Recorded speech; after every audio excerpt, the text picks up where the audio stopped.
Hello! Let me start this video off with a story. I have this friend, and he's a very good friend. I value him a lot. And he came up to me the other day and said, "Man, I'm in a lot of debt, and I don't know what to do. What should I do to fix this?" And without thinking too much, I said, "Stop spending money on things you don't need. Be conscious of every dollar that's coming in and going out, and quit being stupid with your finances." And he looked at me like I just punched him in the gut and slapped him in the face. And he was like, "Dang, man. That was rude. That sounded pretty condescending." And maybe I'm autistic or something, but in my mind, that was just honest. Maybe I shouldn't have called him stupid, but I was being honest. And then the next day, my other friend asked, "Why is it so impossible to buy a home now?" And I lit up. I had an answer to this burning question that my friend had. And I said, "Because interest rates are so high that your $300,000 house ends up costing nearly $1 million once you include interest, taxes, insurance, repairs, and maybe even HOA fees. And that the biggest lie ever told is that buying a house is always smart, and sometimes it's not." And they go, "Oh, I wasn't looking for all of that. I just wanted you to agree with me." That whole spiel just kind of bummed me out. And that's when two things clicked. I'll get to the second in a minute because it's freeballed, but here's where the first thing clicked. See, I'm a logic-driven person. If you watched enough of my channel, I'm very logic-driven. I say that while I'm just spewing conspiracy in some of my videos, but when you ask me a question, I will give you the most honest, rational answer I can. Not because I'm trying to offend you, or not because I'm mean, but because I actually care. If I'm taking the time to answer a question, then I'm not just gonna half butt it. I'm gonna give you all the effort that you deserve. And I believe tough love is the only kind of love that gets the best results. And I'm kind of finding out that not always, but the world coddles people into stagnation, in my opinion. But I think discomfort creates movement. Discomfort forces you to grow. If you say something uncomfortable to me, and I have such a reaction to where I'm visually uncomfortable, it was either the rudest thing you ever told me in my life, or it had some true aspects to it that I didn't like to face. And that's where it becomes disturbing. In today's world, honesty feels like a threat because sometimes we can't handle the truth. We have reached a point where truth isn't just ignored, it is seen as aggressive. It's seen as rude and even violent, and I don't get that, and that terrifies me. That makes me so scared. And I don't want to say it should make you scared too, but I think it should. Because when society starts rejecting truth in favor of emotional control and comfort, we stop solving real problems. We're just making up fake problems and solving those. We built systems that reward like emotional anesthesia of just being numb because people would rather hear a lie that makes them feel good than a truth that stings like shoot but heals after. We prefer calmness and comfortability over clarity and a little bit of discomfort. And we're starting to prefer comfort over reality.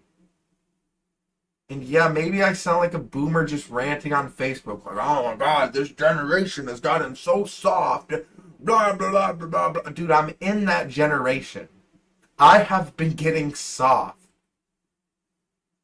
But tell me I'm wrong. Truth is being rebranded as conspiracy theories, as extremism, or as hates, whatever. And it's not an accident. In a society that claims to honor free speech, like the one that I live in now, you are allowed to say anything, almost anything, as long as nobody takes it seriously.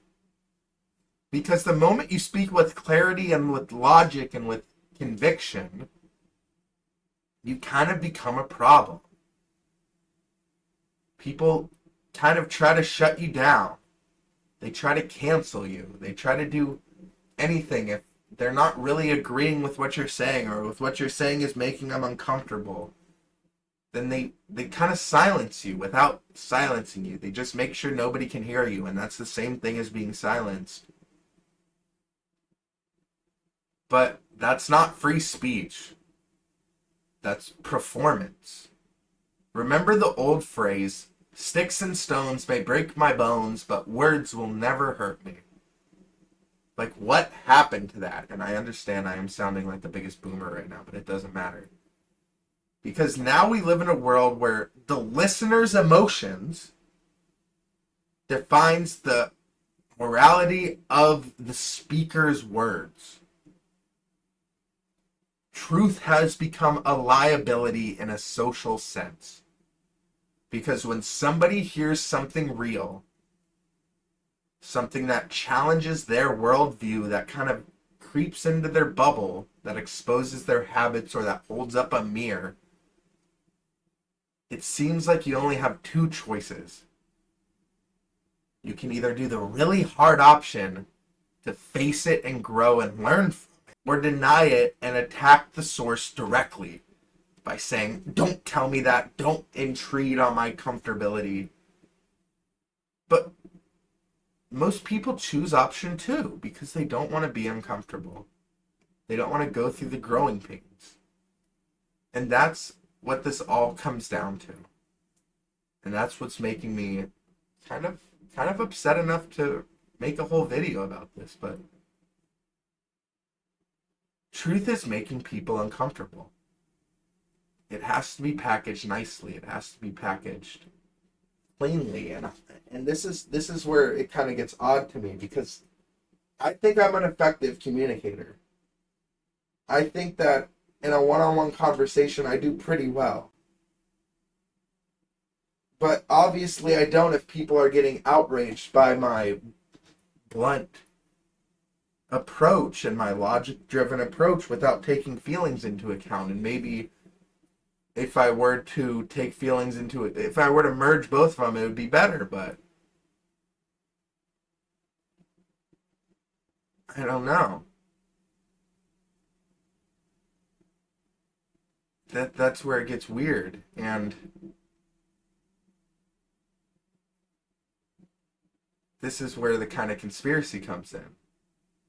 If you are somebody who's actively looking to suppress truth, who's actively looking to change the narrative to one that benefits a certain group of people regarding their wealth, if you were one of those invisible hands pulling the strings, who would you rather control? Somebody thinking clearly, or somebody thinking emotionally? Emotions can be steered. They can be played like a fiddle. But logic doesn't flinch. Logic doesn't care how you feel. And logic can't be manipulated. And that makes it dangerous. That makes you dangerous if you start thinking logically. So here's the last question I got for you. Do you want to be dangerous? Or do you want to be emotional? I'll catch you next time.